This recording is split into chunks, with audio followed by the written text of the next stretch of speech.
በሕይወቴ ብርሃን ይሁን ያልከው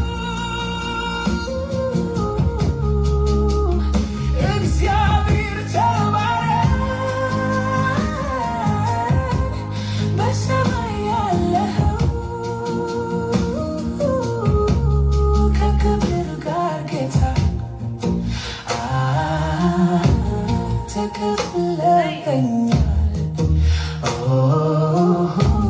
ከፊት ጋር ደስታን አንተ አትግባህ